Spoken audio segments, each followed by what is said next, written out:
Hello, I'm Rose Arjoy, and I'm a student of Data Analytics enrolled at Career Foundry, and I'm delighted to have the opportunity to speak with you today about the project preparing for influenza season. As all we know, influenza is a contagious respiratory illness. So, in the United States, there is an actual influenza season during which higher number of individuals experiences flu symptoms. So, certain vulnerable population experiences complicated symptoms, resulting in hospitalization as well as death. So vulnerable population means the people who experiences very complicated situations as identified by CDC, Center for Disease Control and Prevention. So here our vulnerable populations are the individuals aged 65 and older, and the children below 5 years, and the pregnant woman, as well as the people who are having underlying disease conditions.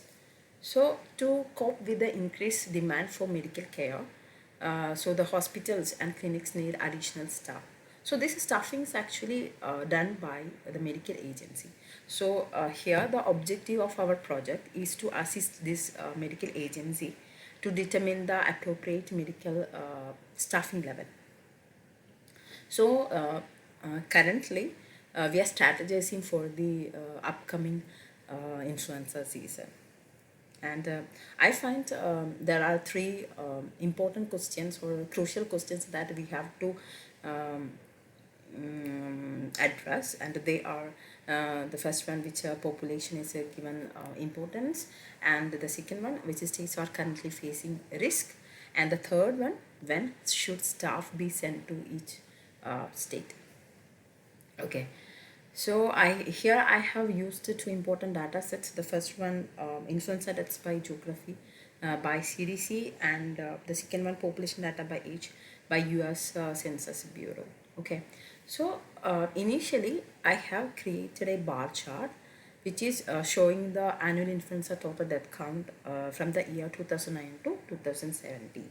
So when we take the random, when we take some figures, here in 2009 we can see, yeah, here in the year 2009 we can see the mortality total, that's death count of 71,930, and in the year 2013 we can see a mortality of 76,197, and also in the year 2015, or okay, I take 2018 17, we can see the influenza mortality of 74,849. So the consistency in this death count, actually it emphasizes the importance of a proactive measure. So as I have already mentioned, my initial concern is to address our initial issue, that is the identification of a vulnerable population. So moving to it, the identification of a vulnerable population. So initially I have created a pie chart. The pie chart, it gives abundantly clear idea that the individuals aged 65 and older, that is individuals aged 65 plus years, form the highest influenza death count. That is, out of a total influenza death count, 62% are constituted by the individuals aged 65 and older. So here, with no doubt, we can say that the individuals aged 65 plus are the vulnerable population. So my analysis are further supported by the scatter plot on the right side. We can see here, actually it is showing the correlation. Correlation means actually it's the relationship between the two variables, like the population and influenza death count of a 65 plus age group. So first of all, I have created trend line. So the trend line is something which shows the direction of the data in the chart. So it is actually showing that is, the slope is from lower left to upper right. That is a positive correlation. I mean, it is showing a positive relationship, right? That is, I calculated the correlation coefficient R for the same, and when the value of R is greater than 0.5, we can say there is a strong or positive correlation between the variables that we have taken.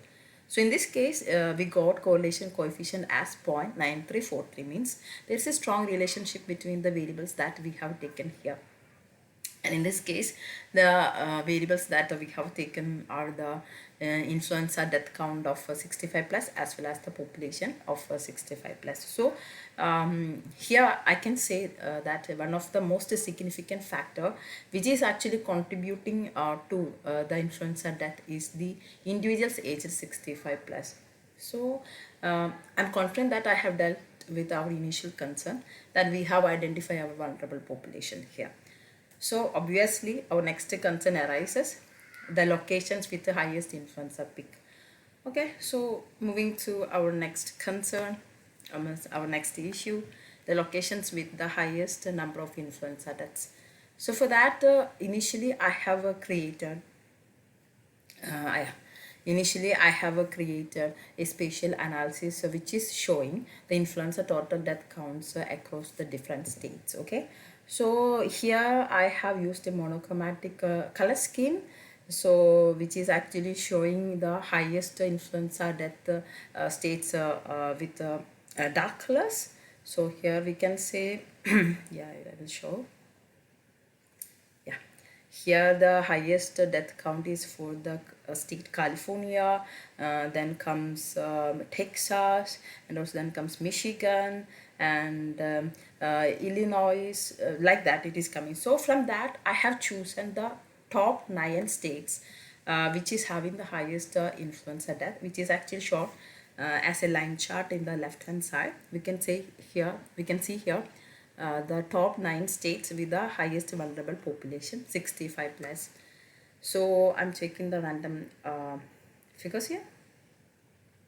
So here we can say the California, which is showing California.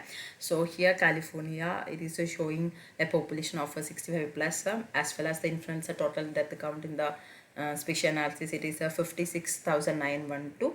And also I have calculated the influenza death rate. Actually the death rate, as all we know, it is the it is the ratio of total death divided by total population.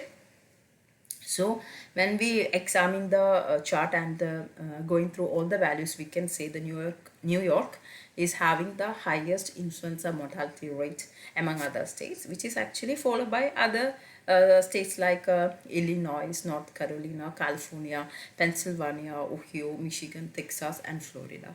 So we have found out the locations with the highest number of influenza deaths. So here I suggest that these states necessitate the adequate number of medical staffs as well as medical care units and resources at the time of influenza season. So when this is our third concern, the identification of influenza peak periods. So the identification of influenza peak periods are done with the help of a bar chart. I have created a bar chart which is showing the total deaths on monthly basis. And also here I have created 2 filters for states as well as year.